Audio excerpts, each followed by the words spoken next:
Manager HQ. We are currently live and very excited to have Stephanie Muxfeld with us today. We are currently interviewing product leaders and hosting webinars. We're very excited to have your webinar today on relationship building. Um, Stephanie Muxfeld is a transformational product leader who is currently a consultant at Strive Consulting. She has years of experience in product development, growth strategy, technology optimization, and people leadership. Stephanie also is a writer. She has her own website if you visit stephaniemuxfeld.com, and she has several articles on Medium. Stephanie, thank you so much for your time today. And we're looking forward to having your slide deck to teach us about your ways of relationship building. Thanks, Hen. I'm happy to be here. And sorry. No, you're good. Go ahead. A reminder for those who are live, if you have any questions, if you're watching us live, please feel free to post them in the chat and we'll have time to check them out after Stephanie presents.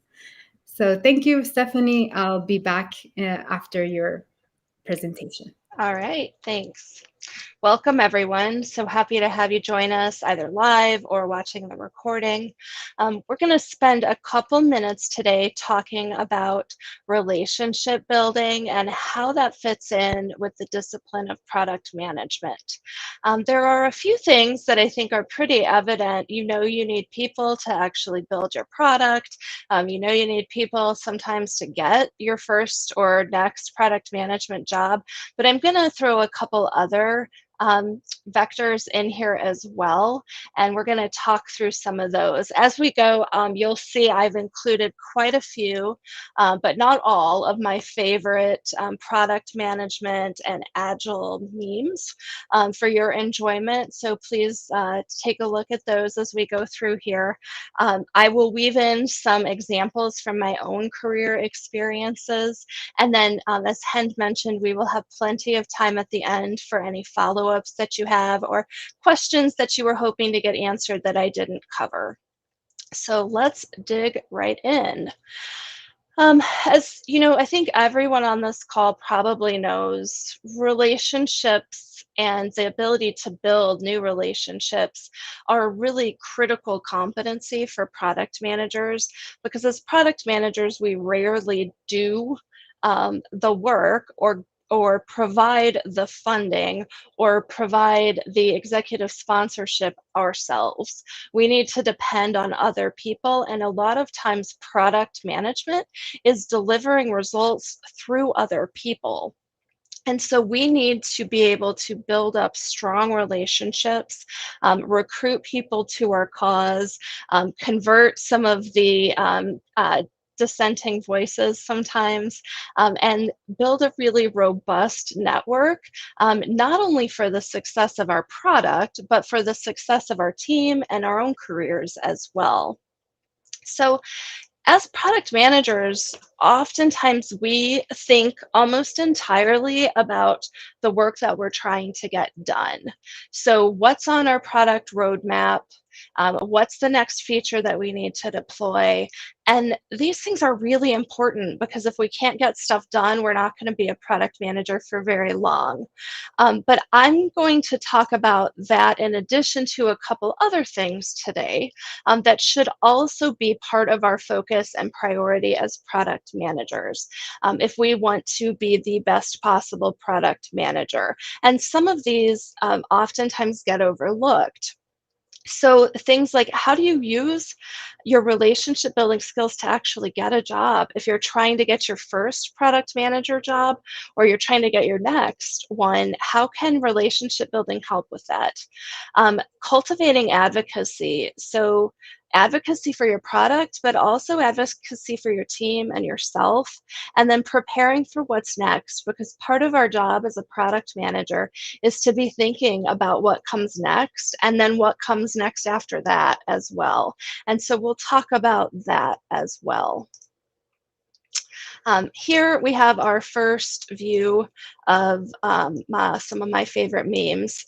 And you'll see in these here, if any of you have been in the job market recently, especially those of you who are trying to break into your first product role, a lot of times the job postings will ask for 10 years of experience. And how are you supposed to have that if this is your first role?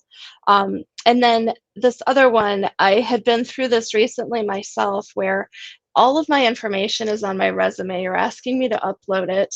And then you make me go through and you fill out all of the same information in your form. That's a product problem, actually. And we need a product manager to make some sense of that process.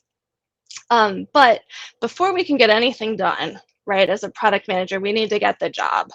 And so there are a few ways that relationships might come into play as we search for that first product role or our next product role. And I actually have an example of this from my own career where my network played, I would say, an unexpected role in me getting a new job. And I have a pretty large network on LinkedIn and in the real world too. But this actually didn't come directly through someone in my network.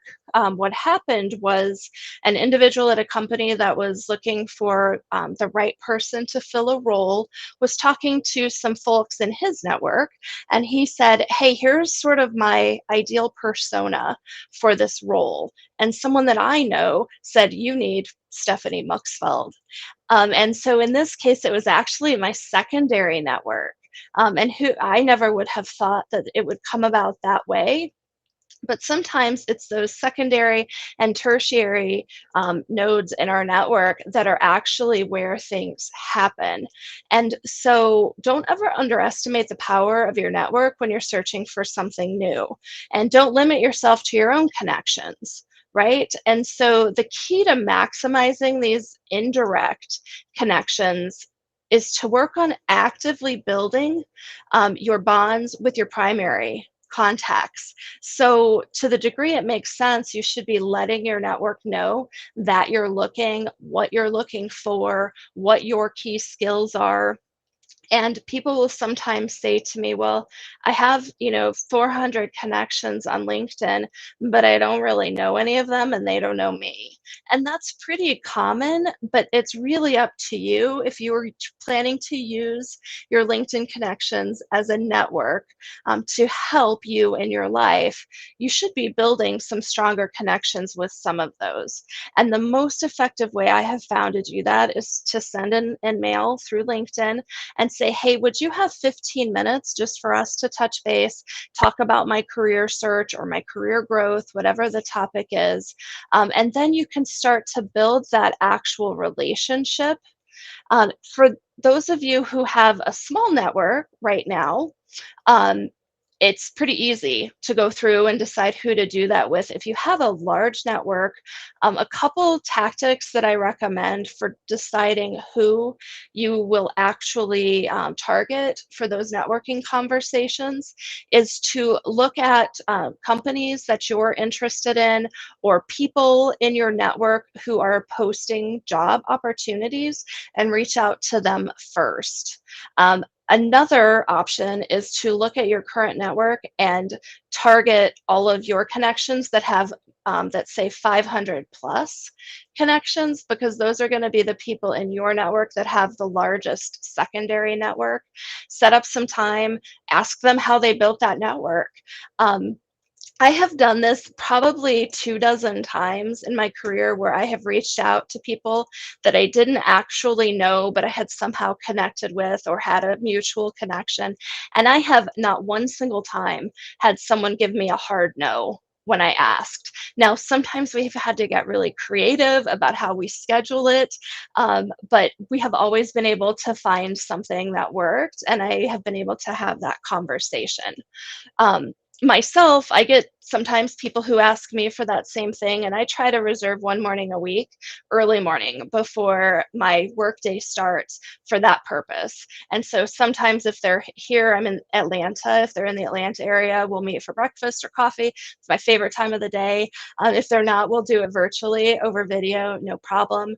But a lot of people I have found who are at a point where they're getting these connection requests and opportunities to talk and meet people do the same thing, where they reserve some block of time in their week to have available for these types of networking conversations. That's also the same time I use to reach out to people and try to talk to them to grow my own network too. So that is, those are some tips and some ideas on how to use your network to actually get a job, whether it's your first job or your next job. And then once we have the job, we need to be able to actually get stuff done. Um, and there really are two aspects to getting anything done when it comes to product management. One is we need to have sponsorship for our product. The second thing is the actual building of the product. And those two things are both important. They are absolutely related, but they're each important enough that I want us to consider them on their own. So when we think about cultivating sponsorship for our product, we need strong support so that for whatever it is we're doing, the problems that we're solving with our product, because that sponsorship is going to get us funding, it's going to get us people, it's going to get us other resources like marketing and support, and internal conversations, and communications. And so one of the first things I like to do when I come to a product is to find out if anyone has done a stakeholder mapping. If they have not done it, I will start that undertaking. And I'll show you a slide in a minute that's a super simple way to go through a stakeholder mapping.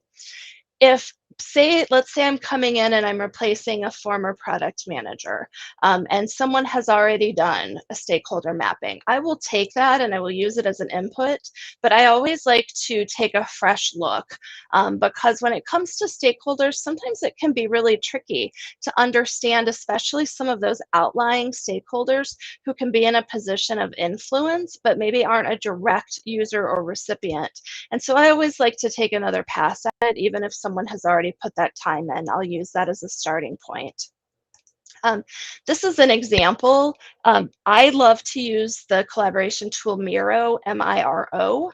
I know lots of folks use that tool. There are so many great community-generated templates in there that you rarely have to create something from scratch. This is an example of a stakeholder mapping template that I have used multiple times with really great success. And it even has facilitator notes in those bottom blue boxes if you're doing this for the first or second or third time. And so what you'll do is you'll go through and you'll consider all the aspects of your product. You'll start identifying all of those stakeholders. You'll write them down. You'll decide where they fit in terms of, are they part of the core team? Are they an influencer or a funder or a consumer? You can break this up a bunch of different ways. And then you'll want to socialize that stakeholder mapping with your core team and see if you've forgotten anyone. And so that's a really simple exercise to make sure that you're identifying the right stakeholders for your product. Okay, so that's the first thing, sponsorship. And I will say too, when you start talking with these folks, especially the sponsors or your stakeholders, send them a LinkedIn request. Even if you work at the same company, sometimes people think, well, I don't need to build my LinkedIn with the people I already work with every day. But the thing is, probably you won't be working with them forever, and you don't want to wait until the day you're leaving to start sending out all your LinkedIn requests. So build your network as you go, even in the same company that you're already working in. So I showed you that stakeholder mapping, and the goal of that activity is to truly understand and document various influencers and consumers of your product. And then once you've identified them, you can determine who and how to involve, right? Who do you need to build those relationships with? How do you need to involve them? And why are you involving them in the process? And once you have that done, then you need to know who you need in order to get your product built and eventually supported. So in most situations, the entirety of your product is not built and supported by your own product team. And if you have not worked in a product manager role, this may be new information to you, but almost every product in any company is going to have dependencies on other teams. It's going to have integrations with other systems and services, and it's going to have handoffs where maybe you start a process and then you hand that off to finish with another team.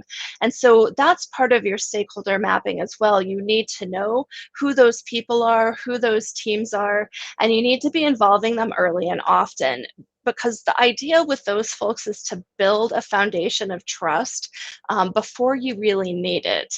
We talk a lot in product management about political capital, right? And so by building a foundation of trust, being open and transparent, involving your stakeholders and not trying to silo away and hide things from them, you're building that foundation of trust. And then when the rubber meets the road and you need to call in a favor, you've already done the hard work of building the relationship, and it's so much easier than reaching out for the first time when you need something.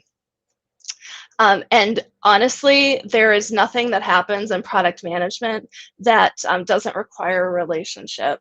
And if a product manager ever tells you that they work in a silo, heads down, and they're doing it on their own, I would have a really hard time believing that. A lot of our day is typically spent talking with other people about the product, about maybe some new idea, about supporting what's already there, doing user research, all those things. So now that we're actually getting stuff done, let's talk about building advocacy. So we talked about sponsors for our product, but we also need advocates. And those two things have a subtle difference that I think is really important. An advocate for your product is someone who's willing to ask questions, push on behalf of your product because they believe in it, right? They're not necessarily a sponsor who's going to help you get funding, but there's someone who's in a position of influence and is willing to use some of that influence to help push your product forward. And in a lot of organizations, if you don't have both sponsorship and advocates, your product isn't going to go very far. So both of these are important. And advocates, so we as product managers are oftentimes not in the room where conversations about funding, about our own career growth, about our teams are taking place. A lot of times we're not in those conversations.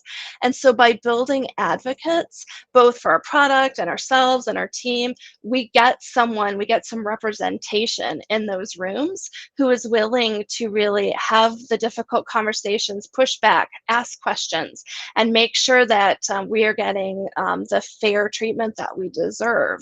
And so that holds true both for our products and for us as individuals. As a product manager, it's also part of our responsibility to help our team develop and grow. And so we can be an advocate for the folks on our team. And we can do that either by being a mentor ourselves or facilitating some key introductions to help the people on our team grow their own networks and their own advocacy. And then it starts to become like a snowball rolling down the hill. And the people who are interested in our product and supportive of our product and our team members and us as product managers starts to grow. And then that's when things get a lot easier because people really want us to succeed. And that's the place that we want to be in. The last aspect of relationship building is preparing for what's next. So as a product manager, we need to always be thinking about what's next for our product. And some of the best product ideas I've ever come across have come from listening to other people talk about my products. So making time to talk to people, making time to listen to our users and hear what they have to say, listening to our stakeholders, even when they irritate us, all of these things are really important because that's where we get so much great information from. We are not our customer, we are not our user. Our users think about things differently than we do, and so we need that different perspective to really understand what we need to do next and what needs to go on our roadmap. And it's also important to think about and plan for what comes next for your team. And so some product managers have direct reports, other product managers don't. But ultimately, it's part of our responsibility to help our team grow, whether they report to us or not. So, do they have transferable skills that make them marketable internally or externally? If our team is shut down tomorrow, I have had this situation happen where suddenly we had a really productive, high-performing product team, and that afternoon we were going full steam ahead, and we find out we're disbanding you. Our strategic priorities have changed. So where do those people go? Have we been helping them develop and grow so that they're marketable for another role? And that's part of what we can do to help the community and to help our teams prosper. Um, then we can think about ourselves as well. And so, what are we doing individually to position ourselves for whatever our next goal is? Who are we talking to? Who's giving us advice? Who's saying the things that no one else will say to us? Who's pushing us to be our best? One example of this, I used to work for a really large company for a very long time, and I had one mentor who said, "You need a new profile picture. Your profile picture isn't doing you any favors." I'd had the same picture for like 5 years and no one else said that to me. I had no idea. I thought it was fine. And she was like, "You really need something else. And here's what I'd suggest." We all need people like that in our lives because sometimes we just don't know what other people think. And so we need to hear it, and then we can choose how or if to act on it. All right. So with that, I'm going to stop talking for a moment. And Hen, you are welcome to come back and we can see if we have some questions or follow-ups. Hi, thank you so much, Stephanie, for that You're presentation. welcome. Let me see if there's any questions from the audience.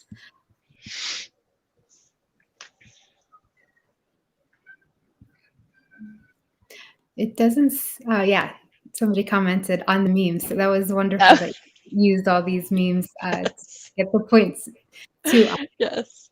My question, for somebody who is not used to just connecting and communicating with people, how would somebody build that skill from the very beginning? That's such a great question. And, for a long time in my own career, I felt like networking was sort of smarmy. I'm trying to find a nice word to say. I just thought it was gross. I'll be honest. And so I had to learn that skill too. And I will say, the more you do it, the easier it gets. So in the old world, pre-COVID, a great way to do that was, challenge yourself when you're at an event or a conference or a meeting. Introduce yourself to one person you don't know.